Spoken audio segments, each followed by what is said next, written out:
ঢাকা দিল্লি সম্পর্কের বরফ গলা শুরু হয়েছে। দুদেশের সম্পর্কের উন্নতি হয়েছে। পররাষ্ট্রমন্ত্রীর ভারত সফর শেষে সোমবার প্রধানমন্ত্রীর উপদেষ্টা জানান, সাম্প্রতিক সফরের মাধ্যমে দুদেশের সম্পর্ক উন্নতিতে একটা ভালো শুরু হয়েছে। ব্যবসায়িক ও মেডিকেল ভিসা প্রক্রিয়াও সহজ হচ্ছে বলে জানান তিনি। আর বাংলাদেশে নিযুক্ত ভারতীয় হাই কমিশনার বলেছেন, দুদেশের পারস্পরিক বিনিময়ের উন্নতি হয়েছে। মোহন ইসলামের প্রতিবেদন। স্বৈরাচারী শেখ হাসিনা সরকারের পতনের পর অন্তর্বর্তীকালীন সরকারের সময় ভারত বাংলাদেশের সম্পর্ক একদম তলানিতে গিয়ে পৌঁছায়। তবে বিএনপি সরকার ক্ষমতায় আসার পর দুই দেশের সম্পর্কের উন্নতি হবে বলে আভাস পাওয়া যাচ্ছিল। সম্প্রতি ভারত সফরে যান পররাষ্ট্রমন্ত্রী ও প্রধানমন্ত্রীর পররাষ্ট্র বিষয়ক উপদেষ্টা।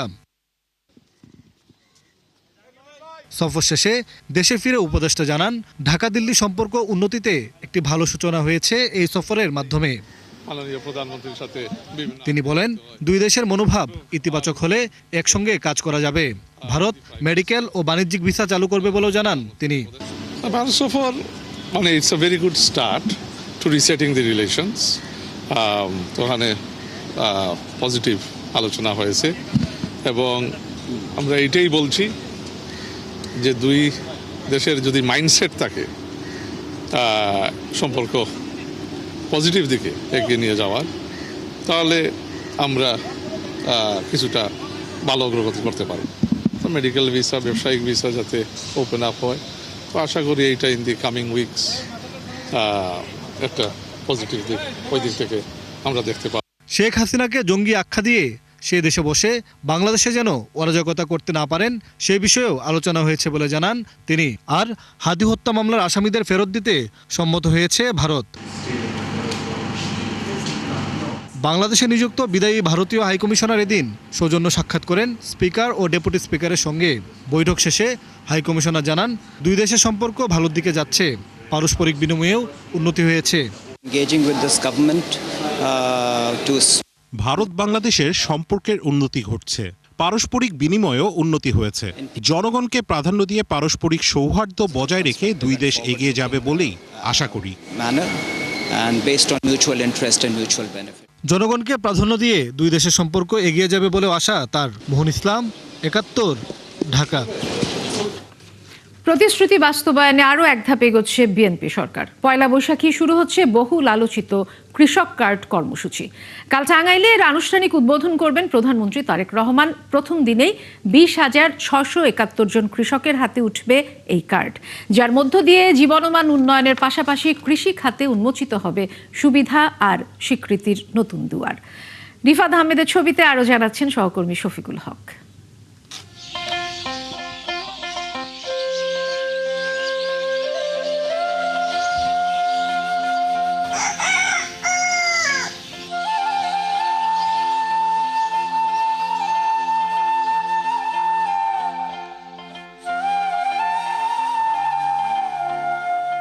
দিনের শুরুটা হয় যাদের মাটির সাথে, ঘাম আর মাটির গন্ধে যাদের জীবন গড়া সেই কৃষকের হাতেই এবার আসছে পরিচয়ের নতুন শক্তি, কৃষক কার্ড। বৈশাখের শুরুতে এই উদ্যোগ ঘিরে কৌতূহলের পাশাপাশি বেশ উৎফুল্ল কৃষকরা। সেচ বা সার, বীজ, এই সমস্ত উপাদান যদি পায় তাহলে কৃষকের অনেক উপকারী হবে। ওটা মেম্বার চেয়ারম্যান জানি হাতে না পায়, তারা তো দেয় না মাগো। কৃষকরা কিন্তু অ্যাকচুয়ালি পায় না, ওরা মানুষ বুঝে দেয়। ইরি ধানের সময় এলো সারের দরকার, সর্ষের সময় সারের দরকার। সেই সারটা যদি আমরা সময় মতো না পাই, তাহলে আমরা কেমনে করে আবাদ করব? সরকার যদি কৃষি কার্ড আমাদের দেয় সময় মতো, ইরি ধানের সময় যদি ঠিক মতো সার দেয়, তারপর সর্ষে বোনার সময় ঠিক মতো সার পাই আমরা, তাহলে আমরা আবাদরা ভালোভাবে করতে পারবো। পর্যায়ক্রমে ৩ ধাপে বাস্তবায়ন হচ্ছে কৃষক কার্ড। প্রথম ধাপ প্রাক পাইলটিং, এরপর পাইলটিং, আর শেষ ধাপে সারা দেশে বিস্তৃতি। শুরুতেই ১০ জেলার ১১টি উপজেলায় পরীক্ষামূলকভাবে দেয়া হচ্ছে এই কার্ড, যেখানে অন্তর্ভুক্ত করা হয়েছে সরাসরি বিভিন্ন ফসল চাষের সঙ্গে জড়িত ক্ষুদ্র চাষি, মৎস্য চাষি, প্রাণী সম্পদ খামারি, এমনকি লবণ চাষিকেও। এটি শুধু একটি কার্ড নয়, অনেকটা ব্যাংকিং ডেবিট কার্ডও। এর মাধ্যমে ডিলার পয়েন্টেই মিলবে সার, বীজ কিংবা পশুখাদ্য। এছাড়া ভূমিহীন প্রান্তিক ও ক্ষুদ্র কৃষকরা বছরে পাবেন নগদ সহায়তা। তথ্যভিত্তিক কৃষি সেবার পাশাপাশি তৈরি করা হবে একটি পূর্ণাঙ্গ কৃষক ডাটাবেজ। উৎপাদনের সময় জমির মাটির গুণগত মান থেকে শুরু করে ফসল নির্ধারণ,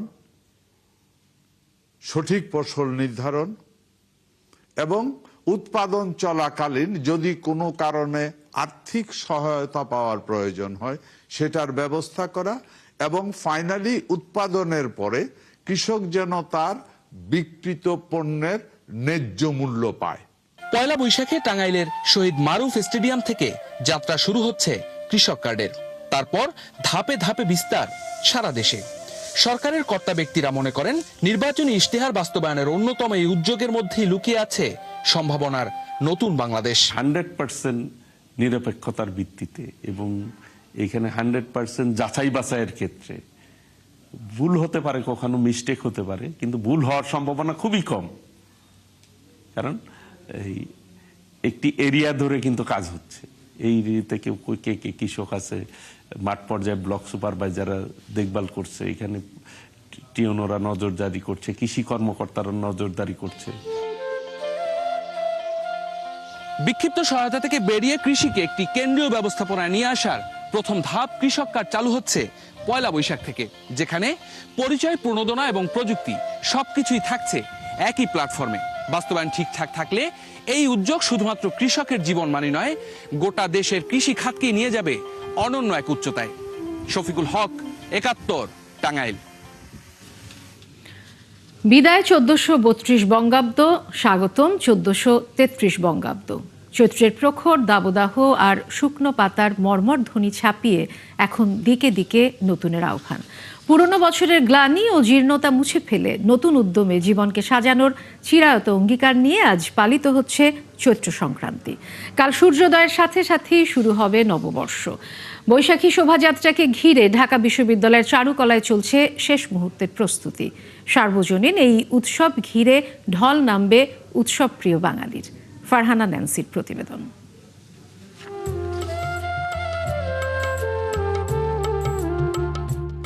চৈত্রের দাবদাহ, প্রকৃতিতে পুরাতনের বিদায় আর নতুনের আবাহন। চৈত্র মাসের শেষ দিনে নগরে নানা আয়োজন।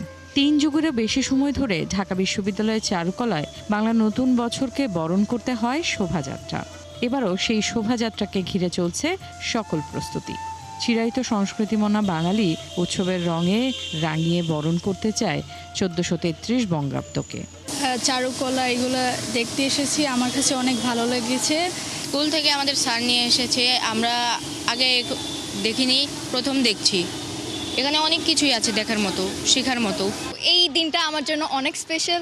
মানে সেজে গুজে একটু বের হওয়া, নিজের ফ্রেন্ডদের সাথে একটু এনজয় করা। আগের দিন যেহেতু সজ্জা মানে সাজানো হয়েছে, একটু আগের দিন বাচ্চাদেরকে নিয়ে উপভোগ করি। আর ছোটবেলা থেকে আমার আম্মু অলওয়েজ নিয়ে আসতো। ভালো লাগে, সোজা কথা ভালো লাগে, বাঙালি হিসাবে ভালো লাগে। নগরে হয়তো গ্রামীণ জীবনের স্বাদ নেই, কিন্তু গ্রামীণ জীবনকে স্মরণ করে প্রজন্ম তার পূর্বপুরুষের প্রতি কৃতজ্ঞতা জানাতে চায়। সম্রাট আকবরের দেখানো পথে রাষ্ট্র এই উৎসবে মেতে উঠতে নিয়েছে নানা ব্যবস্থা। নিজের বিশ্ববিদ্যালয়ে আসলে এত আয়োজন সত্যি খুব ভালো লাগছে অ্যান্ড সত্যি খুব এনজয় করছি। সব কাজেই মোটামুটি শেষ, এখন আমরা অপেক্ষা করে আছি কালকের জন্য। এই দিনটাকে ঘিরেই তো আমাদের সকল মানে প্রিপারেশন এবং আমাদের পরিশ্রমগুলো। তো খুবই আবেগপ্রবণ একটা বিষয়। আমরা ১ তারিখ থেকে কাজ করছি, আজকে শেষ দিন। সবাই মিলে যেমন আনন্দ করেছি তেমন কষ্টও করেছি। তো কালকে অবশ্যই ফলাফল দেখা যাবে, যেহেতু শোভাযাত্রা বের হবে। আমি নিজেও আর্টিস্ট, ছবি আঁকতে খুব পছন্দ করি। তো সেই সুবাদে যেহেতু অনেক আর্ট, অনেক পেইন্টার এখানে আছে, অনেক ভালো ভালো আর্টিস্ট আছে, আমি জাস্ট একটু দেখতে আসছি আর কি এখানে। নববর্ষের ঐকতান, গণতন্ত্রের পুনরুত্থান, এই প্রতিপাদ্যে বর্ষবরণের আনন্দে মেতে উঠবে উৎসব প্রিয় বাঙালিরা। ফারহানা ন্যান্সি, ৭১, ঢাকা। প্রতি বছরের মতো এবারও রাজধানীর রমনা বটমূলে ছায়ানটের প্রভাতী আয়োজনের মধ্য দিয়ে শুরু হবে বর্ষবরণের মূল উৎসব। আয়োজনকে ঘিরে কোনো সুনির্দিষ্ট হুমকি না থাকলেও নাশকতা রোধে প্রস্তুত র্যাবের কমান্ডো টিম। রমনায় নিরাপত্তা ব্যবস্থা পরিদর্শন শেষে এমনটাই জানিয়েছেন র্যাব মহাপরিচালক মহিম মিজানের রিপোর্ট। বর্ষবরণের প্রস্তুতি আর উৎসবের আমেজ এখন তুঙ্গে। মঙ্গলবার ভোর 6:30 রমনা বটমূল আবারও জেগে উঠবে সুরের নবজাগরণে। ভোরের আলো ফোটার আগেই শিশির ভেজা বাতাসে সুর, বাণী আর ছন্দের দোলায় শুরু হবে ছায়ানটের ঐতিহ্যবাহী প্রভাতী আয়োজন। উৎসবের এই রঙিন সূচনায় কোনো কমতি রাখতে চান না আয়োজকরা। মঞ্চ নির্মাণ থেকে শুরু করে সাজসজ্জা, রমনা বটমূলে এখন চলছে শেষ মুহূর্তের ব্যস্ততা। তবে এই আনন্দ আয়োজনের সঙ্গে জড়িত আছে নিরাপত্তা ইস্যু। সকালে রমনা বটমূলের সার্বিক নিরাপত্তা পরিস্থিতি পর্যবেক্ষণে আসেন র্যাবের মহাপরিচালক। পরিদর্শন শেষে তিনি জানান, উৎসবে বিঘ্ন ঘটাতে পারে এমন কোনো সুনির্দিষ্ট তথ্য না থাকলেও সর্বোচ্চ সতর্ক অবস্থানে রয়েছে বাহিনীটি। গোয়েন্দা তথ্য, সাইবার মনিটরিং সহ অন্যান্য তথ্য বিশ্লেষণপূর্বক বাংলা নববর্ষকে কেন্দ্র করে নাশকতার ব্যাপারে কোনো সুনির্দিষ্ট তথ্য এখন পর্যন্ত পাওয়া যায়নি। গোয়েন্দা নজরদারি এবং সাইবার মনিটরিংয়ের মাধ্যমে নাশকতাকারীদের যে কোনো নাশকতার পরিকল্পনা নস্যাৎ করে দিতে প্রস্তুত র্যাপিড অ্যাকশন ব্যাটালিয়ন। র্যাবের ডিজি আরও জানান, শুধু রাজধানী ঢাকা নয়, চারুকলার বৈশাখী শোভাযাত্রা সহ সারা দেশের সব গুরুত্বপূর্ণ উৎসবস্থলেই নিরাপত্তা ব্যবস্থা ঢেলে সাজানো হয়েছে। পোশাকে আর সাদা পোশাকে নজরদারি বাড়ানোর পাশাপাশি কাজ করছে বিশেষায়িত ইউনিটগুলো। সারা দেশব্যাপী নববর্ষ উদযাপন উপলক্ষে অনুষ্ঠান চলাকালীন সার্বিক নিরাপত্তার জন্য থাকবে র্যাবের control room, food petrol, motorcycle petrol, checkpost এবং সিসিটিভি মনিটরিং ব্যবস্থা। এছাড়া যে কোনো পরিস্থিতি মোকাবেলায় সার্বক্ষণিক প্রয়োজনীয় সংখ্যক রিজার্ভ ফোর্স রাখা হয়েছে। কেবল মাঠ পর্যায়ে নয়, পহেলা বৈশাখকে কেন্দ্র করে ডিজিটাল প্ল্যাটফর্মে রয়েছে কড়া নজরদারি। সোশ্যাল মিডিয়ায় যে কোনো ধরনের গুজব বা অপতথ্য রোধে সক্রিয়ভাবে কাজ করছে র্যাবের সাইবার টিম। নতুন বছরকে স্বাগত জানাতে প্রস্তুত এখন দেশবাসী, আর তাদের নিরাপত্তার চাদরে বিছিয়ে রেখেছে আইন শৃঙ্খলা বাহিনী। মুহিম মিজান, একাত্তর, ঢাকা। জুলাইয়ের বিরুদ্ধে অবস্থান নিয়ে সরকার পার পাবে না বলে হুঁশিয়ারি দিয়েছেন জামাতের আমির ডাক্তার শফিকুর রহমান। সোমবার 11 দলীয় ঐক্যজোটের সেমিনারে তিনি বলেন, জুলাই থাকলে শুধু সরকার ও বিরোধী দল টিকে থাকবে। আর এনসিপির আহ্বায়ক বলেন, জনগণকে দুর্যোগে টেনে আনলে দায়ভার নিতে হবে সরকারি দলকেই। আরও জানাচ্ছেন রাশেদ আনিস। গণভোটের রায়ের বিরুদ্ধে সরকার, সংকটের মুখোমুখি দেশ শীর্ষক সেমিনার আয়োজনে 11 দলীয় ঐক্যজোট। অনুষ্ঠানে বক্তারা বলেন, জনগণকে অপমান করার শেখ হাসিনার সেই পুরনো ভূত নতুন করে চেপে বসেছে সরকারের উপর। গণভোটের রায়কে অস্বীকার করে তাদের অপমান করলে পরিণতি ভালো হবে না। যেই ভূত শেখ হাসিনাকে ধরেছিল, শেখ হাসিনা বিতাড়িত হওয়ার পর থেকে সেই ভূত এখন বর্তমান বিএনপির ঘাড়ে সওয়ার হয়েছে। ভূতটা হলো জনগণকে অপমান করার ভূত। গণভোটের রায় মানে নাই এরকম কোনো উদাহরণ দুনিয়ার ইতিহাসে আর একটাও নাই। অ্যাসেম্বলির মিটিং ডাকবেন, সেই মিটিং 180 দিনের মধ্যে শেষ করবেন, শেষ করার পরে দ্বিকক্ষ বিশিষ্ট পার্লামেন্ট হয়ে যাবে, সংস্কারগুলো বাস্তবায়ন করবেন, গণভোট ইমপ্লিমেন্টেড হবে, তখনই বাংলাদেশ একটা নতুন যাত্রার সূচনা হতে পারে। বিরোধী দলীয় চিফ হুইপ জানান, রাজপথে আন্দোলনের প্রস্তুতি নিচ্ছেন তারা। আমাদের দুর্ভাগ্য, গত 16 বছর যে রাষ্ট্র সংস্কারের কথা আমরা বলেছি, লড়াই আমরা করেছি, অন্তর্বর্তী সরকারের গত 1.5 বছরে যেই জিনিসটা আমরা আলাপ করেছি, এখন আমাদেরকে ঠিক সেই বিষয় নিয়ে কথা বলতে হচ্ছে, সেই বিষয় নিয়ে আলাপ করতে হচ্ছে, সেই বিষয় নিয়ে আবারও আন্দোলনের প্রস্তুতি নিতে হচ্ছে। এবং জাতিকে এই দুর্যোগে টেনে এনেছে বিএনপি, ফলে বিএনপিকে এর দায়ভার এবং এর পরিণতি ভোগ করতে হবে। বিরোধী দলীয় নেতা ও জামাতের আমির বলেন, জুলাইয়ের বিরুদ্ধে অবস্থান নিয়ে সরকার পার পাবে না। সংসদে ফ্যাসিবাদের কালো ছায়া দেখা যাচ্ছে। জুলাই নাই, আমরাও নাই। জুলাই আছে, আমরা আছি। জুলাই আছে, সরকার আছে। জুলাই আছে, বিরোধী দল আছে। জুলাই নাই, কিছুই নাই। এই জুলাইয়ের বিপক্ষে অবস্থান নিয়ে সরকার পার পাবে না ইনশাআল্লাহ। গণভোটের গণরায়ের মাধ্যমে জুলাইয়ের আকাঙ্ক্ষা ইনশাআল্লাহ বাস্তবায়ন হবে। এর জন্য আবার জীবন দিতে হয়, দিব। তিনি আরও বলেন, অর্থনৈতিক খাতকে দলীয়করণের চেষ্টা করলে দেশ সমুদ্রে নিমজ্জিত হবে। অপসংস্কৃতি যেখানে, সেটা ব্যাংকিং সেক্টর হোক আর যেখানে হোক, আমরা বসে বসে আঙ্গুল চুষব না। রাশেদ আনিস, ৭১, ঢাকা। জনগণের সাথে থাকবো। দেশে জিডিপিতে আইসিটি খাতের অবদান ৩ গুণ বাড়িয়ে ১৫% উন্নীত করতে চায় সরকার। সোমবার বাংলাদেশ চীন মৈত্রী সম্মেলন কেন্দ্রে আয়োজিত ব্রডব্যান্ড মেলায় অংশ নিয়ে এমন প্রত্যাশার কথা জানান প্রধানমন্ত্রীর উপদেষ্টা রেহান আসিফ আসাদ। একই অনুষ্ঠানে তথ্যমন্ত্রী জহিরুদ্দিন স্বপন বলেন, প্রযুক্তি খাতের উন্নয়নে প্রয়োজন সংশ্লিষ্ট সব স্টেক হোল্ডারের সমন্বিত উদ্যোগ। শাহরিয়ার ইমতিয়াজের প্রতিবেদন। ব্রডব্যান্ড খাতের উন্নয়ন, উদ্ভাবন ও ভবিষ্যৎ সম্ভাবনাকে তুলে ধরতেই এই মেলার আয়োজন করে internet service providers association of Bangladesh, ISP-AB। কোনো ধরনের সিন্ডিকেট করে ইন্টারনেটের মূল্য বাড়িয়ে নিয়ে 3 দিনব্যাপী মেলায় অংশ নিয়েছেন প্রযুক্তি খাতের নীতি নির্ধারক ও দেশের ব্রডব্যান্ড খাতের উদ্যোক্তারা। উপস্থিত ছিলেন সরকারের তথ্য প্রযুক্তি খাত সংশ্লিষ্ট ব্যক্তিরাও। অনুষ্ঠানে অংশ নিয়ে প্রধানমন্ত্রীর উপদেষ্টা রেহান আসিফ আসাদ বলেন, জিডিপিতে আইসিটি খাতের অবদান বাড়িয়ে 3 গুণ করতে চায় সরকার। পৃথিবীর বিভিন্ন দেশে আপনার টেকনোলজিক্যাল অ্যাডভান্স দেশে 10%-এর মতো গ্রোথ আসে আইসিটি কিংবা টেলিকম থেকে। আই বিলিভ যে আমরা not only 10%, even 10 to 15% of the GDP we can contribute from এই সেক্টর থেকে ইনশাআল্লাহ। So number one priority for us for next 5 years যে আপনার আমাদের connectivity, both wireless connectivity and wireline connectivity, we want to build a robust, more solid and reliable connectivity layer.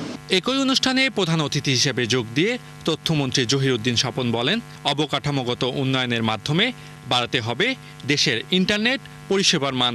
সব stake হোল্ডাররা একটা সম্মিলিত যদি উদ্যোগ গ্রহণ করতে পারেন, সরকার এবং বিটিআরসি যদি এই ক্ষেত্রে সমস্ত ধরনের মাঝারি ক্ষুদ্র সমস্ত অংশীদারদেরকে জড়ো করে তারপরে যদি সাধারণ মানুষের সেবার ক্ষেত্রে সর্বোচ্চ সম্ভাবনা এবং তার সুযোগগুলিকে কীভাবে কাজে লাগানো যায়, সেই আলোকে অবকাঠামোগুলির পরিবর্তনগুলিতে হাত দেওয়া যায়, তাহলে খুব দ্রুতই কিন্তু আরও অনেক বেশি আমার মনে হয় যে মানুষ সেবা পেতে পারবে। বর্তমান সময়ে অপতথ্যকে দেশের নতুন চ্যালেঞ্জ হিসেবেও দেখছেন মন্ত্রী। শাহরিয়ার ইমতিয়াজ, ৭১, ঢাকা। 6 মাসের শিশুদের টিকা গ্রহণে কার্যকারিতা 50%, 9 মাসের প্রথম ডোজে টিকার কার্যকারিতা অন্তত 80%, আর 2 ডোজ টিকা গ্রহণে কার্যকারিতা 90 থেকে 95%।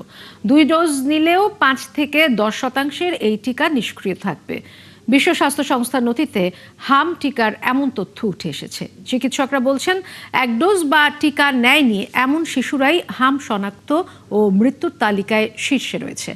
আবার নতুন করে হাম ও এর উপসর্গ নিয়ে 7 জনের মৃত্যু হয়েছে। আরও জানাচ্ছেন মেহেদি হাসান। চলছে দ্বিতীয় ধাপের হাম টিকা ক্যাম্পেইন। ঢাকার প্রতিটি কেন্দ্রে স্বতঃস্ফূর্ত উপস্থিতি। 6 মাস থেকে 5 বছর বয়সী শিশুদের নিয়ে স্বজনদের তড়িঘড়ি। বিশ্ব স্বাস্থ্য সংস্থার বরাদ দিয়ে চিকিৎসকরা বলেন, নিয়মিত টিকাদান কর্মসূচিতে 9 মাসে প্রথম ডোজ এবং 15 মাসে দ্বিতীয় ডোজ দেওয়া হয়। 9 মাস বয়সে টিকা নেওয়া শিশুদের মধ্যে প্রায় 80 থেকে 85% কার্যকর রোগ প্রতিরোধ ক্ষমতায় তৈরি হয়, আর দ্বিতীয় ডোজ গ্রহণে টিকার কার্যকারিতা 90 থেকে 95% শিশুর। তবে জরুরি পরিস্থিতিতে 9 মাস থেকে কমিয়ে 6 মাস করা হয়েছে। এই বয়সে টিকা গ্রহণের কার্যকারিতা থাকে 50% বা এর নিচে। এজের সাথে বয়সের সাথে টিকার কার্যকারিতা নির্ভর করে। যত কম বয়স টিকার কার্যকারিতা কম, যত বেশি বয়স টিকার কার্যকারিতা বেশি। কোনো টিকাই 100% কার্যকরী না, কোনো টিকাই 100% কার্যকরী না। তো মিজেলসের ক্ষেত্রে দেখা যাচ্ছে 6 মাসে দিলে 50% কার্যকরী, 9 মাসে দিলে 85%, 1 বছরে দিলে 90%, 1 বছরের উপর দিলে 90-এর কিছু উপরে হয়। তবে স্বাস্থ্য অধিদপ্তর বলছে 6 মাস বয়সী শিশুদের ক্ষেত্রে কার্যকারিতা 50% হলেও প্রেক্ষাপট বিবেচনায় তাদের জরুরিভাবে টিকা দেওয়া হচ্ছে। টিকা গ্রহণের সর্বোচ্চ বয়সসীমা 5 বছর থেকে বাড়িয়ে করা যেতে পারে 10 বছর। যে আপনি কতজনকে ভ্যাকসিনেট করছেন, এবং আপনি যদি 96-97% ভ্যাকসিনেট করতে পারেন, তখন এটা হার্ড ইমিউনিটি ডেভেলপ করে, তখন আর ছড়ায় না। সুতরাং আমি ভ্যাকসিনেশন করতে পারছি কিনা এটা একটা ইস্যু, আরেকটা হলো কতদিনের মধ্যে আমি সবাইকে আওতার মধ্যে নিয়ে আসতে পারতেছি, এটা একটা ইস্যু। তো এখন মানে সরকার যেভাবে এটা নিয়ে নড়ে চড়ে বসছেন বা কাজ করছেন, এটা আমার মনে হয় যে এটা আনকাভার্ড কেউ থাকবে না। এবং আমরা যারা অলরেডি 2টো ভ্যাকসিন নিয়ে ফেলছে তাদেরকেও তো আমরা দিচ্ছি, ইরেসপেক্টিভ অফ প্রিভিয়াস ভ্যাকসিনেশন। নতুন করে গেল 24 ঘন্টায় হাম ও উপসর্গ নিয়ে 7 জনের মৃত্যু হয়েছে, আর সর্বোচ্চ শনাক্ত হয়েছে 1371 জন। মেহেদি হাসান, 71, ঢাকা। জ্বালানি তেল পেতে পেট্রোল পাম্পগুলোতে ঘন্টার পর ঘন্টা অপেক্ষা যেন এখন নিত্যদিনের ভোগান্তি। বৈশ্বিক এই সংকটের প্রভাব পড়ছে জনজীবনে। পাম্পগুলোতে দীর্ঘ সময় লাইনে থেকে গরমে অসুস্থ হয়ে পড়ছেন কেউ কেউ। গ্রাহকদের আশঙ্কা, দ্রুত এই সমস্যার সমাধান না হলে মানবিক বিপর্যয় দেখা দিতে পারে। আরও জানাচ্ছেন সিফাত ফারুকী। সকাল থেকে শুরু হওয়া অপেক্ষা, দিন গড়িয়ে সন্ধ্যা, এমনকি রাত হলেও কমছে না পাম্পের সামনে যানবাহনের এই দীর্ঘ সারি। জ্বালানি তেলের জন্য রাজধানী সহ দেশের বিভিন্ন পেট্রোল পাম্পে গাড়ির দীর্ঘ সারি কোথাও কোথাও কয়েক কিলোমিটার ছাড়িয়েছে। অনেকক্ষণ দাঁড়ায় রয়েছি, কষ্ট করে পরে তেল পাওয়া লাগছে। প্রায় 6 ঘন্টা ওয়েট করছি। ভোগান্তি বুঝছেন, আমরা যারাই ছিলাম সবাই কষ্টে আছি আর কি। তেল সংগ্রহে গুনতে হচ্ছে 4 থেকে 6 ঘন্টারও বেশি সময়। এতে সময় ঘন্টা নষ্টের পাশাপাশি ব্যাহত হচ্ছে জীবনযাত্রা। কর্মস্থলে পৌঁছাতে দেরি সহ নানা সমস্যা হচ্ছে জরুরি কাজ সারতে। ফুয়েল পাস থাকলেও প্রয়োজনীয় তেল পাচ্ছেন না বলে অভিযোগ কারো কারো। আমি 6টা বাজে আসছি, ওনাদের গতকালকে একটা ছিল, বিজ্ঞপ্তি ছিল যে আজকে ফুয়েল পাস ছাড়া দিবে না। So I did the fuel pass, but এটা ইউজ করার মতো সিচুয়েশন এখানে ছিল না। সকাল 6:30টায় দাঁড়াইছি আর কি লাইন। বসদের কথা তো শুনতে হচ্ছে, তারপরও তাদের রিকোয়েস্ট করে দাঁড়ানো হয়েছে। ভাই আমি ভোর 5টায় আসছি, এখনো কখন যে দিবে নিশ্চয়তা নাই। বলার মতো ভাষা নেই, এত বড় সিরিয়াল, আর এই ভোর থেকে দাঁড়ায় এই পর্যন্ত আসছি, গাড়ি একটাও নড়তেছে না। কেউ কেউ অভিযোগ করেন অনেকে পরে এসে লাইনে না দাঁড়িয়েই আগে তেল নিয়ে যাচ্ছে। 8:30 থেকে এখনো পর্যন্ত একটা ওভার হয়ে গেছে, তেলের লাইনে আছি খুব স্লো। কিছু লোক আপনার জানি না কারা, ওরা আসছে, আসার পরে তেল ওরা গাড়িতে তেল আগে নিয়ে চলে যাচ্ছে। যদিও পাম্প কর্তৃপক্ষের দাবি জ্বালানি তেলের যথেষ্ট মজুদ ও সরবরাহ রয়েছে। গ্রাহকদের চাপ বেশি হলেও সবাইকে তেল দিতে পারছেন তারা। তবে এ বিষয়ে কথা বলতে রাজি হয়নি পাম্প সংশ্লিষ্ট কেউ। সিফাত ফারুকী, 71, ঢাকা। চলমান জ্বালানি সংকট নিরসনে বিশ্ববাজারের সাথে তেলের দাম সমন্বয় করে চাহিদা অনুযায়ী তেলের সরবরাহের দাবি জানিয়েছে পেট্রোল পাম্প মালিক সমিতি। সোমবার বাংলাদেশ পেট্রোলিয়াম কর্পোরেশন কার্যালয়ে বিপিসি চেয়ারম্যানের সাথে বৈঠক শেষে এসব কথা জানান সংগঠনটির আহ্বায়ক সৈয়দ সাজ্জিদুল করিম কাবুল। তিনি বলেন, তেলের দাম সমন্বয় করলে সিন্ডিকেটের তৈরি করা কৃত্রিম চাহিদা সামাল দেওয়া সম্ভব নয়। জ্বালানি সংক্রান্ত উদ্বুদ্ধ পরিস্থিতিতে পেট্রোল পাম্প কর্মচারীরা নিরাপত্তাহীনতায় ভুগছে বলেও জানান তিনি। বলেন, নিরাপত্তাহীনতা সহ তেল সরবরাহ না পাওয়ায় দেশের কিছু পাম্প বন্ধ রাখতে হচ্ছে। এই পরিস্থিতিতে পাম্পে পর্যাপ্ত আইনশৃঙ্খলা বাহিনী মোতায়েনের অনুরোধ জানান পাম্প মালিক সমিতির এই নেতা।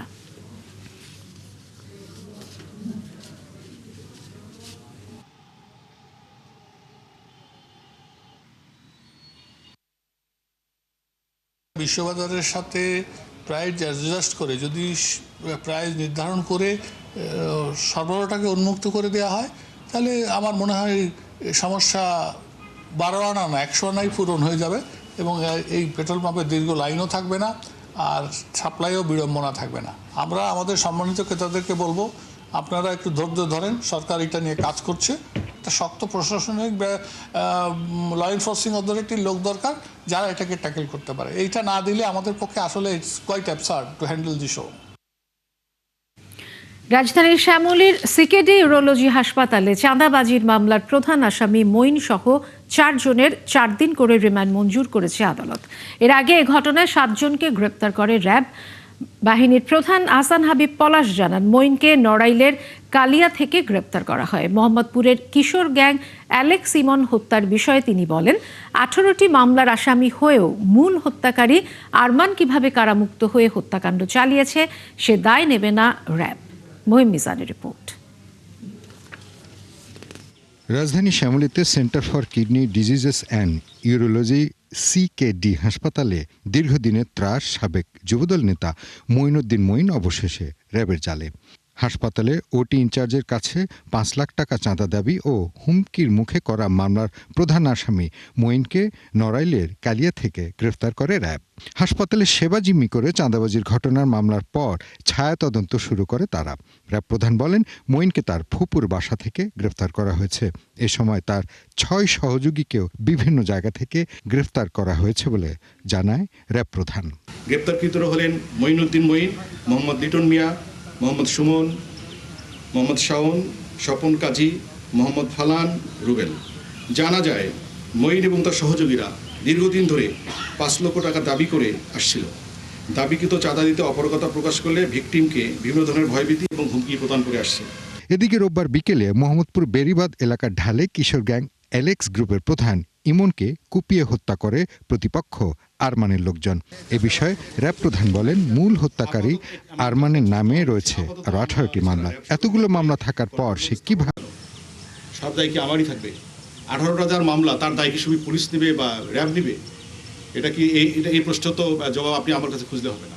আমি দায় নেব না। আমার কাজ হচ্ছে যখন অপরাধ করবো না, আমি অপরাধী পেয়ে যাব, তখন আমি তাদের গ্রেফতার করবো। যার বিরুদ্ধে 18টা মামলা, সে কিভাবে বাইরে থাকলো সেই প্রশ্ন আপনি তাদেরকে করেন, তাহলে মনে হয় প্রশ্নের জবাব সঠিক জবাব পাবেন। সন্ত্রাস ও চাঁদাবাজির বিরুদ্ধে জিরো টলারেন্সের নীতির কথা জানিয়ে র্যাব বলছে, অপরাধী যেই হোক কাউকে ছাড় দেওয়া হবে না। মহিম মিজান, ৭১, ঢাকা। চলছে সংবাদ সংযোগ। সরাসরি সংবাদ অনুষ্ঠান দেখতে চোখ রাখুন ৭১-এর ফেসবুক পেজ এবং সাবস্ক্রাইব করুন ৭১-এর ইউটিউব চ্যানেল। ৭১-এর সাথে থাকুন।